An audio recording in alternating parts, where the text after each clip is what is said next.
মারা গেলেন আওয়ামী লীগের সাধারণ সম্পাদক ওবায়দুল কাদের। নরেন্দ্র মোদীর বাড়ি ওবায়দুল কাদের মারা গেছেন, তার মরদেহ 23 মে দেশে আনা হবে। ইন্না লিল্লাহি ওয়া ইন্না ইলাইহি রাজিউন। আওয়ামী লীগের সাধারণ সম্পাদক এবং সাবেক সড়ক পরিবহন ও সেতুমন্ত্রী ওবায়দুল কাদের মারা গেছেন। আওয়ামী লীগের সাধারণ সম্পাদক এবং সড়ক পরিবহন ও সেতুমন্ত্রী ওবায়দুল কাদের মারা গেছেন। মৃত্যুকালে তার বয়স হয়েছিল 82 বছর। হেলিকপ্টারে চেপে জীবন নিয়ে পালাচ্ছেন ভারতের প্রধানমন্ত্রী নরেন্দ্র মোদী। চরম আতঙ্ক ছড়ালো দিল্লিতে। মোদীর বিরুদ্ধে এবার যুদ্ধ ঘোষণা করলেন তামিল অভিনেতা থালাপতি বিজয়। ভারতের ক্ষমতাসীন সরকারের ভিত্তি কাঁপিয়ে দিতে এবার মাঠে নেমেছেন ভারতের জনপ্রিয় তামিল সুপারস্টার থালাপতি বিজয়। সে সময় মোদী সরকারের বিরুদ্ধে যুদ্ধ ঘোষণা করেছিলেন তিনি। হঠাৎ ভারতের যুদ্ধে মারা গেলেন আওয়ামী লীগের সাধারণ সম্পাদক ও সেতুমন্ত্রী ওবায়দুল কাদের ওরফে কাউয়া কাদের। গোপন সূত্রে পাওয়া দিল্লিতে নরেন্দ্র মোদীর গদিতে হামলায় মাথায় আঘাত লেগে মারা গেলেন ওবায়দুল কাদের। এই খবর শুনে খুশিতে আলহামদুলিল্লাহ বলে উঠল বাংলাদেশের 20 কোটি মানুষ। আসসালামু আলাইকুম। নতুন একটি সংবাদে আপনাকে স্বাগতম। সাথে আছি আমি এইচ.এম. রুবেল। প্রিয় দর্শক, বেশ কয়েকটি গুরুত্বপূর্ণ ভিডিও নিয়ে হাজির হয়েছি আপনাদের সামনে, যার কিছু অংশ বিশেষ ইতিমধ্যে ভিডিওর শুরুতে আপনারা দেখেছেন। দর্শক, ভিডিওর শুরুতে আপনারা দেখে বুঝে গিয়েছেন আজকের ভিডিওটি কতটা গুরুত্বপূর্ণ হতে যাচ্ছে এবং কোন বিষয়টিকে ইঙ্গিত করছে। তাই সকল দর্শকদের অনুরোধ করব একটা মুহূর্ত না টেনে সম্পূর্ণ ভিডিওটি মনোযোগ সহকারে দেখতে থাকুন, তাহলেই মূল বিষয়টি বুঝতে পারবেন। দর্শক, আমরা আজ এটা কথা না বাড়িয়ে সরাসরি দেখে আসবো কাঙ্ক্ষিত সেই ভিডিওগুলো। তবে তার আগে বলবো, যারা প্রতিনিয়ত আপডেট খবর দেখতে চান তারা অবশ্যই আমাদের চ্যানেলটি সাবস্ক্রাইব করে পাশের বেল আইকন অন করে দিবেন পরবর্তী ভিডিওর আপডেট সবার আগে দেখার জন্য। যারা আগে থেকেই সাবস্ক্রাইব করে রেখেছেন তাদেরকে অসংখ্য অসংখ্য ধন্যবাদ। দর্শক, আপনারা কি কোন জায়গা থেকে ভিডিওটি দেখছেন অবশ্যই কমেন্ট করে জানিয়ে দিবেন। চলুন দর্শক, ভিডিওটিতে আমরা একটি লাইক দিয়ে ধারাবাহিকভাবে সব ভিডিওর আলোচনা দেখে আসি। মারা গেলেন আওয়ামী লীগের সাধারণ সম্পাদক ওবায়দুল কাদের। নরেন্দ্র মোদীর বাড়ি ওবায়দুল কাদের মারা গেছেন, তার মরদেহ 23 মে দেশে আনা হবে। ইন্না লিল্লাহি ওয়া ইন্না ইলাইহি রাজিউন। আওয়ামী লীগের সাধারণ সম্পাদক এবং সাবেক সড়ক পরিবহন ও সেতুমন্ত্রী ওবায়দুল কাদের মারা গেছেন। আওয়ামী লীগের সাধারণ সম্পাদক এবং সড়ক পরিবহন ও সেতুমন্ত্রী ওবায়দুল কাদের মারা গেছেন। মৃত্যুকালে তার বয়স হয়েছিল 82 বছর। হেলিকপ্টারে চেপে জীবন নিয়ে পালাচ্ছেন ভারতের প্রধানমন্ত্রী নরেন্দ্র মোদী। চরম আতঙ্ক ছড়ালো দিল্লিতে। মোদীর বিরুদ্ধে এবার যুদ্ধ ঘোষণা করলেন তামিল অভিনেতা থালাপতি বিজয়। ভারতের ক্ষমতাসীন সরকারের ভিত্তি কাঁপিয়ে দিতে এবার মাঠে নেমেছেন ভারতের জনপ্রিয় তামিল সুপারস্টার থালাপতি বিজয়। সে সময় মোদী সরকারের বিরুদ্ধে যুদ্ধ ঘোষণা করেছিলেন তিনি। হঠাৎ ভারতের যুদ্ধে মারা গেলেন আওয়ামী লীগের সাধারণ সম্পাদক ও সেতুমন্ত্রী ওবায়দুল কাদের ওরফে কাউয়া কাদের। গোপন সূত্রে পাওয়া দিল্লিতে নরেন্দ্র মোদীর গদিতে হামলায় মাথায় আঘাত লেগে মারা গেলেন ওবায়দুল কাদের। এই খবর শুনে খুশিতে আলহামদুলিল্লাহ বলে উঠল বাংলাদেশের 20 কোটি মানুষ। হাসিনার কি অবস্থা হয়েছিল, সেম অবস্থা হতে চলেছে নরেন্দ্র মোদী। প্রধানমন্ত্রী যে সাহস থাকে, বলে 56 ইঞ্চি ছাতি আমার, ইমিডিয়েট পদত্যাগ করে গণতান্ত্রিক প্রতিনিধি। উনি প্রধানমন্ত্রী নন, চোরের প্রধানমন্ত্রী, চুরি করে প্রধানমন্ত্রী হয়েছেন, এটা প্রমাণিত। নির্বাচন কমিশনকে দলদাসে পরিণত হয়ে গেছে। তারা সম্পূর্ণভাবে আমরা দেখতে পাচ্ছি বিজেপির হয়ে কাজ করছে, বিজেপির দালালে পরিণত হয়ে গেছে। ওদেরকে ছেড়ে দেবে না, বাংলার মানুষ ওদের ছেড়ে। দেখেছেন হাসিনার কি অবস্থা হয়েছিল, সেম অবস্থা হতে চলেছে নরেন্দ্র মোদী।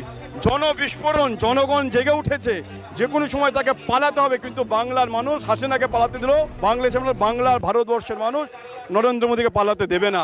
জনগণের আদালতের বিচার হবে, আমরা বিচার করবো তার। লাগাতার যুদ্ধ চলবে। ভিয়েতনামে 12 বছর যুদ্ধ হয়েছিল। নরেন্দ্র মোদী, অমিত শাহ হুঁশিয়ার, তোমাদের কোমরে দড়ি বেঁধে টানতে টানতে এমন তারা আমরা করব, তারা ভারত থেকে বের করে দেবো। মোদী একটা প্রধানমন্ত্রী হলো, চুরি করে জিতেছে। 56 ইঞ্চি ছাতি দেখুন, ফুলিয়ে পেপিয়ে বেলুনের মতো করে রেখেছে চুরি করে। যেই ওর ফাঁস হবে না, তখন ছাতি এমনি কমে যাবে, তখন আর 56 ইঞ্চি থাকবে না, 6 ইঞ্চি থাকে কিনা তাই দেখুন। ওনার চুরি ধরা পড়ছে, তো ধীরে ধীরে আরো ধরা পড়বে। উনি মৃত মানুষকে ডিক্লেয়ার করেছেন, কিন্তু রাহুল গান্ধী জীবিত মানুষদের সঙ্গে বসে রয়েছে, ওনাদের মৃত সাবিত করেছে। এই চুরিগুলো যাবে কোথায় হচ্ছে জানো? আমাদের বর্তমান কেন্দ্রীয় সরকার এইটার উপর ভিত্তি করেই, মানে হিন্দু মুসলমান খ্রিস্টান বা যাই হোক, এই ধরনের ধর্মীয় বিভাজনের দ্বারাই যেন দেশ চালাচ্ছেন। কেউ আপনি মনে মনে একটু হিন্দুত্ববাদের সুড়সুড়ি আপনার ভেতরে থাকে, আপনি সেই সুড়সুড়িতে আক্রান্ত হয়ে, আমি আক্রান্ত বলবো, হয়ে যদি আপনি বিজেপিকে ভোট দেন, তার ফল কিন্তু আপনাকে ভোগ করতে হবে। কেন আজ থেকে 5-6 বছরের মধ্যে বাংলায় কিন্তু আগুন লেগে গেছে। যারা জনগণকে বোঝে, দেশের স্বার্থ বোঝে, বাংলার স্বার্থ বোঝে, গরিব মানুষের স্বার্থ বোঝে, মহিলার স্বার্থ বোঝে, শিশুর স্বার্থ বোঝে, এডুকেশান বোঝে, হসপিটাল বোঝে, চিকিৎসা বোঝে, তাকে ভোট দিন। আমি নাম করবো না পার্ট। প্রথমত যে বীজ বা সাম্প্রদায়িকতার যে বীজ বা বিষ ছড়াচ্ছে, সেটা বাংলার মানুষ মেনে নিতে পারছে না। সে কি হিন্দু, কি মুসলিম, কি জৈন বা খ্রিস্টান, বাংলাতে যারা মানে বাংলা যার জন্মস্থান, বাংলার ভূমিতে যার জন্ম এবং বাংলার পবিত্র মাটিকে যারা স্পর্শ করে বড় হয়েছে, তারা এদের নিতে পারছে না। সেই জন্যে এরা যৌথ বিভাজন তৈরি করছে, তার সাম্প্রদায়িকতার বীজ ছড়াচ্ছে, মানুষ তাদেরকে তত বেশি আগামী দিনে তাড়াবে। আর আরেকটা কথা আমি বলে রাখি, সেটা হচ্ছে যে এইসব করে আদতে যে মানুষের যে প্রত্যেক দিনের যে দৈনন্দিন জীবনের যে কাজ কর্ম বা তার যে চাহিদা, অন্ন বস্ত্র বাসস্থানের কোনো যোগান দিতে পারছেন না দেশের সরকার। 26-এ বিজেপি ধুয়ে মুছে সাপ হয়ে যাবে, এইটা আজকের আমি ইন্টারভিউতে আপনাকে বললাম। আপনি মিলিয়ে নেবেন যে ওদের কাছে কোনো রকম কোনো বার্তা নেই, শুধু এই ধর্ম। দেখুন, মোদি 10 বছরে যা ঘটনা ঘটাচ্ছে, সাধারণ মানুষ স্থিতিবিরক্ত হয়ে গেছে। সর্ষের তেলের দাম কোথায় গেছে, পেট্রোলের দাম কোথায়, গ্যাসের দাম কোথায় গেছে। আজকের মানুষ ডিমানিটাইজেশন করে মানুষকে সর্বশান্ত করে দিয়েছে। সারা ভারতবর্ষের মানুষ অপেক্ষায় আছে ভোট বাক্সে তার প্রতিফলন ঘটবে। এই নির্বাচনেই বিজেপি সারা ভারতবর্ষ থেকে বিদায় নেবে, না হলে ভারতবর্ষের মানুষ রক্ষা পাবে। जब जब मोदी डरता है हिंदू मुस्लिम करता है, जब जब मोदी डरता है पुलिस को आगे करता है। मोदी ভোট চোর, ভোট চোর। ওদিকে এতদিনের বন্ধু ট্রাম্প, সেও ওকে ঝামা ঘষে দিয়েছে, এখন আবার চীনের দিকে দৌড়েছে নতুন বন্ধু খুঁজতে। দিনে 4-5টা ঘুমের ওষুধ খাচ্ছে, কিন্তু ঘুম আসছে না। ওকে এবারে দেশ ছেড়ে পালাতেই হবে। যেমন ওই শিষ্যরা পালিয়েছে, টাকাটা বান্ডিল বান্ডিল টাকা নিয়ে, গাঁটি গাঁটি টাকা দিয়ে ওকেও পালাতে হবে। পালাবার প্রস্তুতি তৈরি হয়ে গেছে। মোদির মিডিয়া, গদি মিডিয়া সেটা দেখাতে চাইছে না, কোনোভাবেই দেখাতে চাইছে না। গদি মিডিয়ার স্বার্থ আছে, গদি মিডিয়া টাকা পাচ্ছে, বিশাল বিশাল টাকা পাচ্ছে, একটা অ্যাডের টাকা পাচ্ছে, কোটি কোটি টাকা। তারপরে আলাদা করে আন্ডারগ্রাউন্ড টেবিলের তলা থেকে আরো টাকা পাচ্ছে। গদি মিডিয়া তো অনেককে অনেক কিছু বলতে পারে। গদি মিডিয়া আমাদের বাঙালিদের বাংলাদেশি বলে পাঠিয়ে দিচ্ছে ওপারে, পাঠিয়ে দিয়ে দেখা যাচ্ছে আবার সেটা তারা বাংলাদেশ না ভারতের নাগরিক। তার ডকুমেন্ট দেখাচ্ছে, তাও বলছে না চলে যাওয়া পারে। তারপরে আবার সরকারি উদ্যোগে আবার ফিরে আসছে। আমাদের দেশের প্রধানমন্ত্রীর নাম অশিক্ষিত নরেন্দ্র মোদী। আজকে এই বাংলা থেকেই কিছু মানুষ বিজেপিকে ভোট দিয়েছিল, তারা কিন্তু আজকে বুঝতে পারছে যে কি ভুলটা হয়েছিল। বিজেপি একটা কর্পোরেটের দল, মুসলমান বিদ্বেষকে ব্যবহার করে হিন্দুদেরকে কনসলিডেট করার জন্য। নরেন্দ্র মোদী কি শিক্ষিত? আদৌ উনি পড়াশোনা করেছেন? উনি ট্রাম্পের সঙ্গে যখন কথা বলেন, কি ভাষায় কথা বলেন, এটা আমার খুব জানতে ইচ্ছা করে। মুসলমান বিদ্বেষ দিয়ে হিন্দু ভোট কনসলিডেট করার বিজেপির এই খেলা মানুষ ধরে ফেলেছে। সুপ্রিম কোর্টের তরফ থেকে যে রায়টা দেওয়া হয়েছে, সেখানে বলা হচ্ছে যে দ্বাদশ নথি হিসাবে আধার কার্ডকে মান্যতা দেওয়া হচ্ছে, কি বলবেন? এটা তো স্বাভাবিক রায়, মানে আমরা তো এটাই অস্বাভাবিক যে এত খরচা করে, এত দিন, এত পরিশ্রম করে আমরা আধারের নথিভুক্তকরণ করলাম ভারতবর্ষের সবাইকে, তারপরে বলা হচ্ছে আধারের কোনো মান্যতা নেই। তাহলে আধারটা করলাম কেন? এতগুলো টাকা আমাদের তো, সরকারকে তো মানুষকে উত্তর দিতে হবে যে আমার আধারকে সব কিছুর সঙ্গে লিঙ্ক করিয়ে আপনি বলছেন আধারের বৈধতা নেই। এটার কি কোনো যুক্তি আছে? যেটা হাইকোর্ট, যেটা সুপ্রিম কোর্ট বলেছে সেটাই স্বাভাবিক, সেটাই আমরা প্রত্যাশা করছিলাম, সেটাই প্রত্যাশিত। আর যেটা এতক্ষণ ধরে ইলেকশন কমিশন বলে আসছে যে আধারে চলবে না, আধারে কোনো কিছু হবে না, সেটাই হচ্ছে অস্বাভাবিক। অন্যদিকে আমরা দেখছি যে বিভিন্ন জায়গায় মুসলিম সম্প্রদায়ের মানুষ যারা রয়েছেন তাদেরকে জোর করে জয় শ্রীরাম বলানো হচ্ছে এবং না হলে অত্যাচার করা হচ্ছে, কি বলবেন?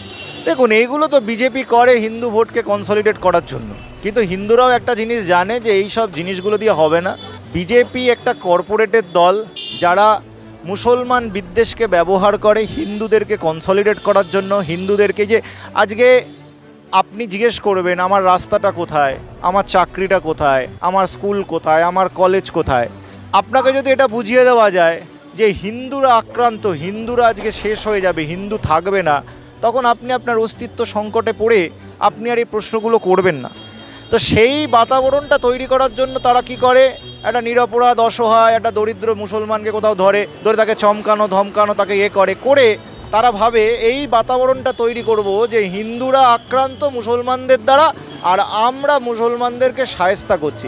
কোনো সিনেমা বা সিরিজে না, বরং বাস্তবেই মোদির বিরুদ্ধে এবার যুদ্ধ ঘোষণা করলেন তামিল অভিনেতা থালাপতি বিজয়। সরকার, মাস্টার সহ আরও অনেক সিনেমায় তিনি যেমন বিপ্লবী চরিত্রে মানুষের মন জয় করেছেন, তেমনি এবার বাস্তব জীবনেও ভারতের সরকার প্রধানের বিরুদ্ধে হুঁশিয়ারি উচ্চারণ করলেন। বিস্তারিত শিহাব ইসলামের ডেস্ক রিপোর্টে। நம்பர் 1 சீட்ல இருக்கிற எனக்கு எவ்வளவு ஏறம். এবার ভারতের প্রধানমন্ত্রী নরেন্দ্র মোদী এবং তার দল বিজেপির বিরুদ্ধে সরাসরি যুদ্ধ ঘোষণা করলেন দক্ষিণ সিনেমার সুপারস্টার থালাপতি বিজয়। বিজেপিকে ফ্যাসিবাদী আখ্যা দিয়ে আদর্শগত শত্রু হিসেবে চিহ্নিত করে ঘোষণাও দিয়েছেন তিনি। আর এই ঘোষণা দিয়েই 2026 সালের তামিলনাড়ু বিধানসভা নির্বাচনের দামামা বাজিয়ে দিলেন এই অভিনেতা এবং রাজনীতিক। তামিল সিনেমার সুপারস্টার থালাপতি বিজয় পর্দায় তার বিপ্লবী ভাবমূর্তি বহুবার দর্শকদের মুগ্ধ করেছে। তবে এবার বাস্তবে রাজনীতিতেও গর্জে উঠলেন তিনি। মাদুরাইয়ের পারিভাতিতে অনুষ্ঠিত তার দল তামিলাগা বেট্রি কাজাগামের দ্বিতীয় রাজ্য সম্মেলনে হাজারো সমর্থকের সামনে বিজয় ঘোষণা দেন আসন্ন বিধানসভা নির্বাচনে তিনি কোনো জোটে যাবেন না, একাই লড়বেন। अरे मैं वो प्लेयर है सर जिसे भले ही गेम ना आता हो, मैदान में उतरा ना तो खलबली मचा देगा। থালাপতি বিজয় তার বক্তব্যে বলেন, আমাদের একমাত্র আদর্শগত শত্রু বিজেপি, আর রাজনৈতিক শত্রু হলো ডিএমকে। আমরা কাউকে ভয় পাই না, আমরা কারো আন্ডারগ্রাউন্ড ব্যবসার সঙ্গে যুক্তও নই। ফেসিবাদী বিজেপি এবং বিষাক্ত ডিএমকের বিরুদ্ধে যুদ্ধ ঘোষণা করছি। এছাড়া তিনি আরো বলেন, সিংহ সবসময় সিংহই থাকে, শিয়াল যতই থাকুক জঙ্গলের রাজা একজনই সিংহ। There are so many jackals and other animals in the forest, but there will be only one lion, and even if it is single, it will be the king of jungle. Antibacterial additive যুক্ত সেরা water tank বিশুদ্ধ পানিতে bacteria জন্মাতে দেয় না। রাজনৈতিক বিশ্লেষকদের মতে থালাপতি বিজয় এবার নিজ দলকে তামিলনাড়ুর রাজনীতিতে তৃতীয় ফ্রন্ট হিসেবে দাঁড় করানোর চেষ্টায় আছেন। রাজ্যের শাসক দল ডিএমকে এবং প্রধান বিরোধী দল এআইএডিএমকে এর মতো দুই ঐতিহ্যবাহী শক্তির বিকল্প হিসেবে নিজেকে তুলে ধরতে চান তিনি।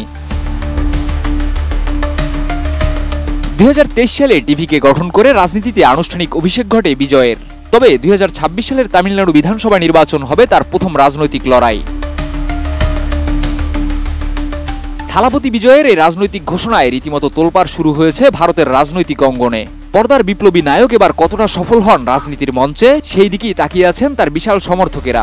ভারতের ক্ষমতাসীন সরকারের ভিত্তি কাঁপিয়ে দিতে এবার মাঠে নেমেছেন ভারতের জনপ্রিয় তামিল সুপারস্টার থালাপতি বিজয়। 13 সেপ্টেম্বর শনিবার আনুষ্ঠানিকভাবে রাজ্য সফর শুরু করেছেন দক্ষিণ সুপারস্টার বিজয় থালাপতি। টানা 92 দিন ধরে চলবে এই রাজ্য সফর।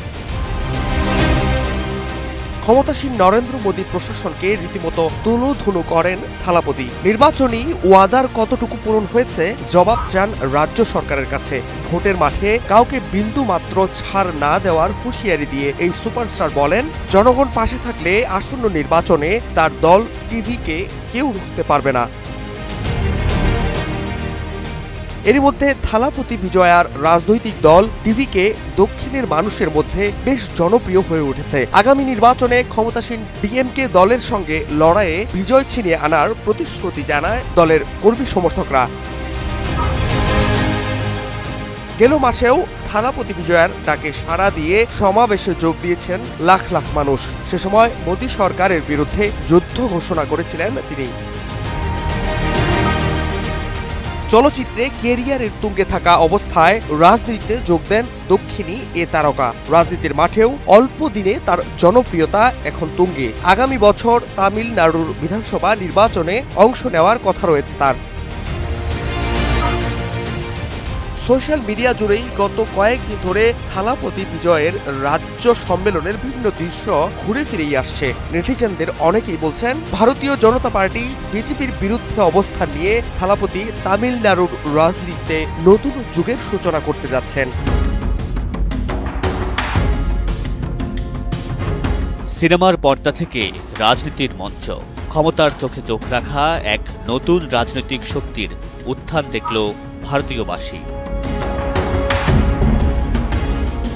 ভারতের প্রধানমন্ত্রী নরেন্দ্র মোদীর দল বিজেপিকে ফ্যাসিবাদী বিজেপি আখ্যা দিয়ে এই আদর্শগত শত্রুর বিরুদ্ধে যুদ্ধ ঘোষণা করেছেন দক্ষিণী সুপারস্টার থালাপতি বিজয়। আর এ বার্তার মধ্য দিয়ে 2026 সালের বিধানসভা নির্বাচনের দামামা বাজিয়ে দিলেন এই অভিনেতা ও রাজনীতিবিদ। গেল বৃহস্পতিবার দলীয় দ্বিতীয় রাজ্য সম্মেলনে বক্তব্য দেন বিজয়। সেখানেই হাজারো সমর্থকের সামনেই তিনি বিজেপিকে আদর্শ শত্রু এবং ক্ষমতাসীন ডিএমকে রাজনৈতিক প্রতিদ্বন্দ্বী হিসেবে ঘোষণা করেন। সমাবেশে বিজয় বলেন, একটা সিংহ সবসময় সিংহই থাকে, তার গর্জন একবার উঠলেই 8 কিলোমিটার পর্যন্ত প্রতিধ্বনি ছড়িয়ে পড়ে। সিংহ শিকারের জন্য বেরোয়, বিনোদনের জন্য নয়। বনে যতই শেয়াল থাকুক না কেন, রাজা কিন্তু একটাই। সেটা সিংহ। সমাবেশে তিনি স্পষ্ট জানিয়ে দেন তার দল তামিলাগা ভেত্রি কাজগাম অর্থাৎ তামিলনাড়ু ভিক্টর পার্টি 2026 সালের নির্বাচন কোনো জোটের অংশীদার না হয়ে এককভাবে লড়বে। ভারতের রাজনৈতিক বিশ্লেষকদের মতে বিজয় এখন তামিল রাজনীতিতে তৃতীয় শক্তি হিসেবে উঠে আসার চেষ্টা করছেন। ডিএমকে ও এআইএডিএমকে-এর বিকল্প হিসাবে ভোটারদের সামনে নতুন রাজনৈতিক শক্তি হিসেবে দলকে প্রতিষ্ঠা করাই তার লক্ষ্য। অভিনয় কিংবা রাজনীতি, থালাপতি বিজয়ের জনপ্রিয়তা সব জায়গায় একই রকম। দক্ষিণী সিনেমার এই সুপারস্টারের কোথাও পা রাখার খবর এলেই জনস্রোতে ভরে যায় সে জায়গা। কিন্তু এইবার সেই জনস্রোতেই তার জন্য ডেকে এনেছে বড় বিপদ। সম্প্রতি তার একটি রাজনৈতিক সমাবেশে ঘটে গেছে বড় ধরনের প্রাণহানি, জানিয়ে থালাপতির বিরুদ্ধে দায়ের করা হয়েছে পুলিশি মামলা, এমনকি আশঙ্কা তৈরি হয়েছে তার বাড়িতে হামলারও। বিস্তারিত শিহাব ইসলামের টেস্ট রিপোর্টে। অভিনয় থেকে রাজনীতির মঞ্চ, দুই জায়গাতেই দাপুটের সঙ্গে পথ চলা তামিল সুপারস্টার থালাপতি বিজয়ের সামনে এখন ভয়াবহ সংকট। তার সাম্প্রতিক একটি রাজনৈতিক সমাবেশে পদদলিত হয়ে প্রাণ গেছে অন্তত 40 জনের। এছাড়া আহত হয়েছেন আরও শতাধিক। তামিলনাড়ুর কারুর জেলায় বিজয়ের রাজনৈতিক দল তামিলাগা ভেট্রি কাজাগাম বা টিভিকের সমাবেশে ঘটে এই মর্মান্তিক দুর্ঘটনা। প্রায় 30,000 মানুষ জড়ো হয়েছিল সেখানে। দুপুর নাগাদ বিজয়ের উপস্থিত হওয়ার কথা থাকলেও তিনি পৌঁছান প্রায় 7 ঘন্টা পরে। ততক্ষণে অতিরিক্ত ভিড় ও প্রচণ্ড গরমে অসুস্থ হয়ে পড়েন অনেকেই। বিজয় বক্তব্য শুরু করতেই ভিড়ের চাপে শুরু হয় হুড়োহুড়ি, আর সেই হুড়োহুড়ি মুহূর্তেই রূপ নেয় মৃত্যুপুরীতে। এরপরেই পুলিশে ঘটনাকে কেন্দ্র করে নব্য রাজনীতিক বিজয় ও তার দলের শীর্ষ নেতাদের বিরুদ্ধে দায়ের করেছে ফৌজদারি মামলা। তামিলনাড়ুর একজন জ্যেষ্ঠ পুলিশ কর্মকর্তা জানিয়েছেন, তদন্ত চলছে, কেউই দায় এড়িয়ে যেতে পারবে না। মোনালিসা হেভি ফ্লো 15 পিস প্যাকেটের সাথে 8 পিসের একটি প্যাকেট একদম ফ্রি। এছাড়া জনরোষের আশঙ্কায় চেন্নাইয়ে বিজয়ের বাড়িতে বাড়ানো হয়েছে নিরাপত্তা, মোতায়েন করা হয়েছে অতিরিক্ত আইনশৃঙ্খলা রক্ষাকারী বাহিনীও। এ ঘটনার সমালোচনা করে বিরোধী দল ডিএমকের নেতা মারুধু আলাগুরাস বলেছেন, বিজয় হিট অ্যান্ড রান চালকের মতো সমাবেশ ছেড়ে পালিয়েছেন। এছাড়া তিনি আরও অভিযোগ করেছেন, ইচ্ছাকৃতভাবে দেরিতে উপস্থিত হয়ে জনসমাগম আরও বাড়িয়ে তোলেন বিজয়। ঘটনার পরপরই মুখ ঢেকে ব্যক্তিগত বিমানে চেন্নাই ফিরে যান বিজয়। ফ্লাইট রাডারের তথ্য বলছে 11,000-এর বেশি মানুষ ট্র্যাক করেন তার উড়োজাহাজের গতিপথ। তবে আজ এক বিবৃতিতে বিজয় গভীর শোক প্রকাশ করে নিহতদের পরিবারকে 20 লাখ রুপি করে ক্ষতিপূরণ দেওয়ার ঘোষণা দিয়েছেন। বিজয় বলেন, আপনাদের যে ক্ষতি হয়েছে তা কোনোভাবেই পূরণ করা সম্ভব নয়, তবে এই দুঃসময়ে আপনাদের পাশে থাকাটা আমার কর্তব্য। তবে পুষ্পা সিনেমা প্রচারের প্রাণহানির ঘটনার উদাহরণ টেনে আল্লু অর্জুনের মতো থালাপতিরও গ্রেপ্তারের দাবি তুলেছে অনেকেই। 2026 সালের তামিলনাড়ু বিধানসভা নির্বাচনকে সামনে রেখে রাজনীতিতে অভিষেকেই বড় ধাক্কা খেলেন থালাপতি বিজয়। রাজনীতি নামক মঞ্চে এখন তিনি একজন অভিযুক্ত। দর্শক, এতক্ষণ সাথে থাকার জন্য অসংখ্য ধন্যবাদ। ইতিমধ্যে আপনারা ভিডিওর আলোচনা দেখে বুঝতে পেরেছেন, এই বিষয় নিয়ে আপনাদের মূল্যবান মন্তব্য অবশ্যই কমেন্ট করে জানিয়ে দিবেন। নতুন নতুন খবর পেতে আমাদের চ্যানেলে নতুন একজন সদস্য হওয়ার অনুরোধ রইল। পরবর্তী আপডেট খবর পেতে আমাদের ইউটিউব চ্যানেলটি সাবস্ক্রাইব করে রাখবেন। দর্শক, আজকের জন্য এতটুকুই ভিডিও ছিল, আর পরবর্তী ভিডিও পেতে আমাদের সঙ্গেই থাকুন। আল্লাহ হাফেজ।